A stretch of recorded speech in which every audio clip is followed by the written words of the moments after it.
Em Demon Slayer, temos uma história curta e muito bem estruturada, uma aventura com pouquíssimas falhas ou erros narrativos, mas ainda assim, apesar de todos os esforços da Gotoji, ela meio que deixou algumas coisas, de forma intencional ou não, como mistérios dentro de sua obra, coisas que até hoje não foram tão bem explicadas. E nesse vídeo, vamos conhecer 10 mistérios de Demon Slayer que nunca foram explicados em mangás, fanbooks ou pela própria autora. Antes de explicar esses 10 mistérios, eu já quero adiantar que o maior mistério aqui é o porquê de você ainda não ter deixado seu like nesse vídeo. Então deixe aí o seu like para apoiar o canal e apoiar também esse vídeo para chegar a mais pessoas. Desde já eu agradeço e agora, sem mais enrolação, vamos aos mistérios. O primeiro mistério é em relação ao fato de que Orishi, Tanjiro e Tanjuro passaram dos 25 anos mesmo com a marca do Caçador Despertada. Esse fato nunca foi explicado dentro do mangá de forma clara, porém, existe uma teoria que agrada muito os fãs. Essa teoria seria de que todos esses que nasceram com a marca sejam imunes à maldição dela. Afinal, essa é a única coisa que Orishi, Tanjuro e Tanjiro têm em comum. Os três já nasceram marcados e possuem o poder de usar a respiração do sol. Entretanto, de forma oficial, nunca foi explicado esse fenômeno. E Orishi viveu mais de 80 anos e morreu de forma natural no meio de um confronto com Kokushibo. Tanjiro morreu após ter filhos com o canal e criá-los junto a ela. Já Tanjuro morreu devido à sua doença, também de forma natural. Além deles, somente Kokushibo também conseguiu sobreviver à marca passando os 25 anos, mas para isso, foi necessário que ele se tornasse um Oni. Caso contrário, ele provavelmente acabaria morrendo também sob a maldição da marca. É importante citar também que Gyomei Himejima despertou a marca aos 27 anos, e de acordo com Kokushibo, o Gyomei provavelmente morreria na manhã seguinte, devido ao despertar daquele poder. O que de certo modo acabou ocorrendo com Himejima, já que o Gyomei recusou os tratamentos dos Kakushis, sabendo que já estava condenado à morte.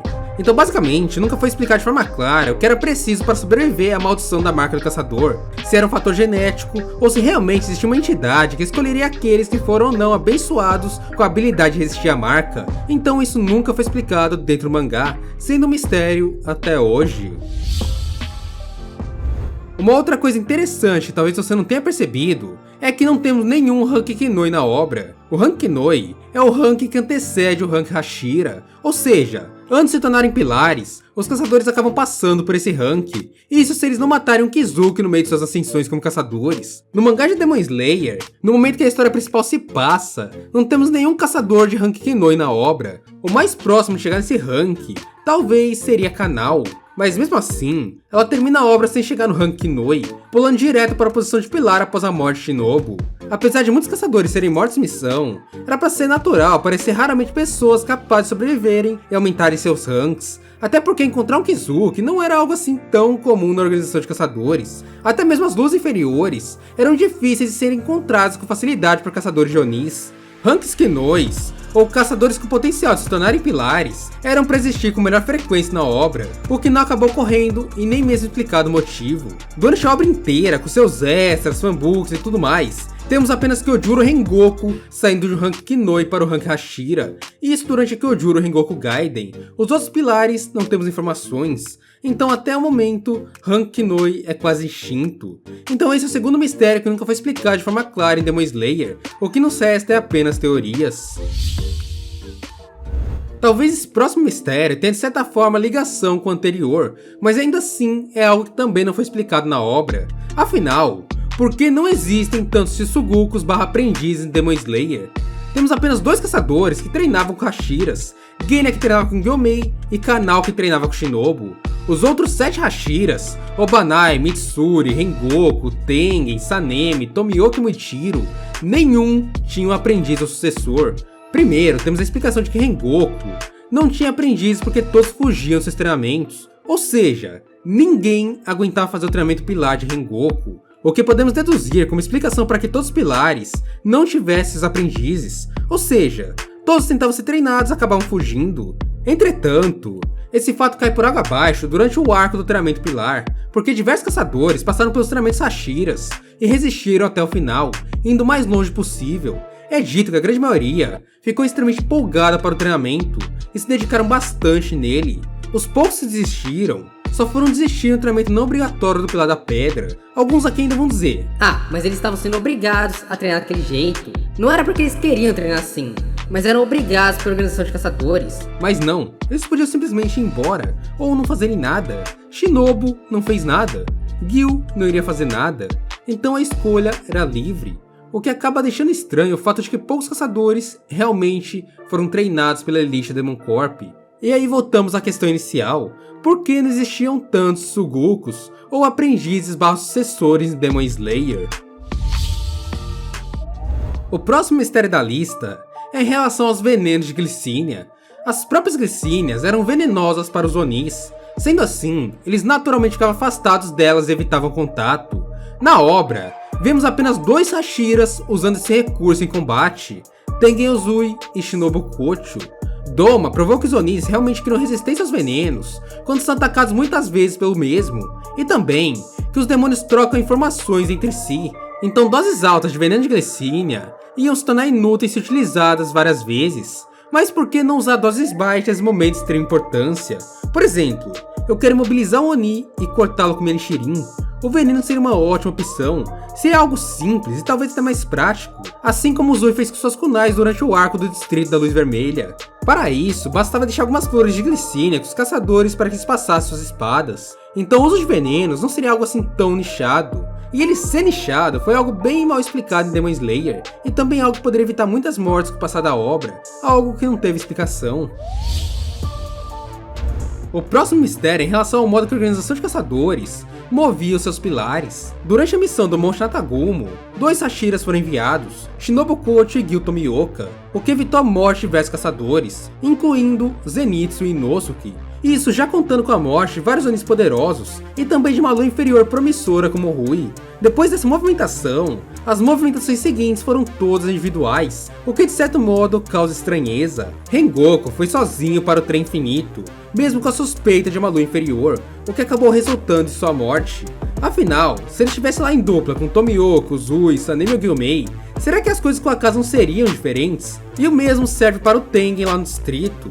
O Hashira do Som tinha uma suspeita até mesmo de uma lua superior, um Oni que não era derrotado há mais de 100 anos, e mesmo assim, resolveu tentar a missão sozinho, com apoio apenas de jovens caçadores. Talvez se ele tivesse ido lá com outro Hashira junto, as coisas teriam sido diferentes. Tengen poderia não ter perdido seus membros e ainda teria um físico inteiro, pronto para ajudar a organização em qualquer coisa, coisa que infelizmente não aconteceu. E o mesmo serve para ver os ferreiros. Talvez se mais Hashiras tivessem ido para lá, as coisas teriam sido resolvidas de forma mais rápida e menos arriscadas. Apesar de tudo ter acabado bem no final, Muichiro, Tanjiro, Gen e Mitsuri quase foram mortos diversas vezes, sendo que a única Hashira que foi enviada e movida para lá foi a Mitsuri. Muichiro estava ali por pura coincidência, e não por ordens da organização. Dos 7 Hashiras disponíveis na época, apenas 2 foram usados para defender um dos pontos mais importantes da Demon Corp, sendo que muitos outros podiam também ter sido movidos para a vila, para melhor repressão das luas superiores, o que fizeram as 2 vitórias serem muito mais difíceis e bem mais complicadas do que deveriam ser, por muitas vezes sendo abençoadas pela sorte, sendo que na real, era apenas os Hashiras andarem em dupla para que as missões se tornassem mais fáceis e simples, diminuindo drasticamente os números de mortes. Bom, esse próximo assunto eu já abordei em um vídeo aqui do canal de maneira mais detalhada, porém ainda assim vale a pena citar ele aqui. Afinal, qual era o real objetivo de Muzan? O que é que ele queria fazer? Para que ele queria ser imortal? Ou melhor, para que ele queria ser um ser perfeito? Isso é muito complicado, porque durante o mangá de Demon Slayer, Muzan em nenhum momento fala sobre seus sonhos ou objetivos finais. Ele nunca diz o que faria após alcançar a imunidade ao sol, o que abre brechas para qualquer coisa. Podemos imaginar que ele queria apenas conquistar o mundo, ou queria ser livre e fazer o que quiser, ou abrir uma cervejinha na praia com picanha e aproveitar o sol. Não tem como adivinhar qual era o ponto que o Muzan sonhava em alcançar. Isso foi uma das coisas que deixou o Muzan como um personagem entre aspas vazio, sem um destino claro como os outros. Grande parte das luas superiores tinham objetivos bem definidos em suas mentes, mas o líder deles parecia não saber exatamente onde queria chegar, ou nem mesmo tinha pensado ainda o que faria depois de conquistar o sol, o que gerou um grande mistério sobre os tais objetivos de Muzan dentro de Demon Slayer. E agora eu pergunto a você, por que a Nezuko superou o sol? Essa é uma questão realmente bem complicada. Após a Vila dos Ferreiros, Koyohara tentou usar Tamayo para dizer que Nezuko possui um sangue raro que fazia ela evoluir naturalmente. Nezuko conseguia tanto ganhar poder como se adaptar com o passar do tempo, coisa que nenhum outro Oni na história conseguia fazer até ali. Mas a questão ainda é a mesma. Nezuko claramente tinha medo do sol e fugia dele no início de sua vida como Oni, mas a todo momento ela era imune ao sol. ou ela se tornou imune com o passar do tempo? O que os Camados têm diferente para alcançar isso? Se Nezuko conseguiu, qualquer Kamado conseguiria. Mas e as variações genéticas? É meio óbvio que o sangue que corria em Sumiyoshi Kamado não era o mesmo sangue que corria em Nezuko. Então os Kamados Era Taisho tinham algum tipo de mutação? É um tema que a autora não foi tão a fundo e apenas disse que os que têm o mesmo sangue que a Nezuko poderiam vencer o Sol. Então não tem como saber qual é o sistema exato para um Oni superar ou não a luz do Sol. Ainda sobre o anterior, temos agora outra pergunta. Por que Tanjiro superou o Sol? Se em teoria Nezuko evoluía para conquistar o Sol e teve que abrir mão de sua consciência como Oni para isso, por que o Tanjiro em segundos como Rei Demônio conseguiu conquistar o Sol com facilidade e acabou não sendo morto por ele? Não era para ser um processo gradativo de anos, assim como foi com a Nezuko? Então por que ele conquistou o Sol tão facilmente? Então só sobre esse assunto de se transformar ou não em um Oni imune ao Sol, temos várias perguntas não respondidas ou explicadas em detalhes. São assuntos bem vagos sobre o modo que pode acontecer para um Oni superar o Sol. Eu já fiz um vídeo explicando melhor como funciona o Tanjiro Demon King, eu vou deixar aqui nos cards e também na descrição, e se você tiver curiosidade para saber como ele funciona. E agora aqui vamos para o próximo mistério. Agora temos a seguinte pergunta. Como Zenitsu, Kanao e Inosuke não tiveram a marca do caçador? Kanao passou poucos momentos realmente próxima de Tanjiro, isso após o arco do Distrito Entretenimento, que foi quando ele despertou sua marca e passou a ressoá-la, o que talvez explicaria ela não ter despertado a marca, mesmo enfrentando Onis poderosos como Dome e Muzan. Mas ainda assim, Inosuke e Zenitsu são dois casos bem mais complicados, afinal, ambos caçadores passaram muitos dias do treinamento pilar ao lado de Tanjiro, tanto tempo quanto qualquer Hashira, e os Hashiras despertaram a marca, o que nos dá os pré-requisitos para que os dois tivessem sim a marca ressoada para si, faltando apenas o gatilho para despertar durante o combate, gatilho que tanto Inosuke como Zenitsu realmente tiveram, já que os dois se viram diferente com a morte durante Castelo Infinito, e com certeza batendo os batimentos por minuto e a temperatura corporal para o despertar da marca. A melhor explicação para que esses dois não tivessem a marca despertada seria que a própria autora Koyoharu Gotoji não teve coragem de condenar esses dois personagens a uma vida restringida aos 25 anos, já que se Inosuke e Zenitsu tivessem despertado suas marcas, aí sim Kanao Tsuyuri realmente obrigatoriamente teria que despertar a sua, já que nessa situação ela passaria várias horas ao lado de pessoas marcadas e com certeza bateria os requisitos, coisa que na lógica do mangá foi aplicada para os Hashiras, mas não foi aplicada para esses personagens, então é realmente um verdadeiro mistério do porquê eles não despertaram as marcas, e a autora também nunca explicou por que isso tem acontecido. A última agora é sobre a morte do Genya. Eu pessoalmente tenho muitos questionamentos sobre essa morte, mas a questão é que Genya se regenerou de quase todos os danos que recebeu durante a obra de Demon Slayer, danos causados por Gekijutsus poderosos, como os do próprio Zohakoten.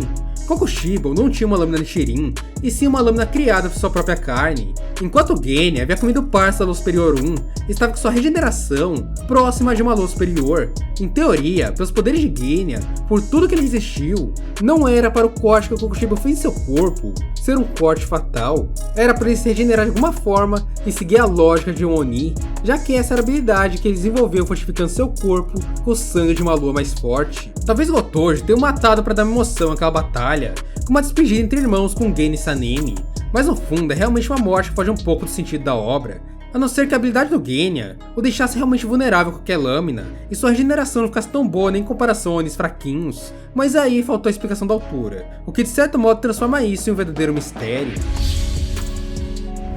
E bom, essas foram as 10 coisas que tornaram mistérios no Demon Slayer, e isso pela falta de detalhes da autora. Eu espero que você tenha gostado, se gostou, eu quero ver sua opinião aqui nos comentários, então deixa ela aqui que eu vou estar lendo, respondendo e dando coraçãozinho. Não esqueça de deixar o seu like e no mais é isso. Eu te vejo no próximo vídeo, um beijo, abraço e falou!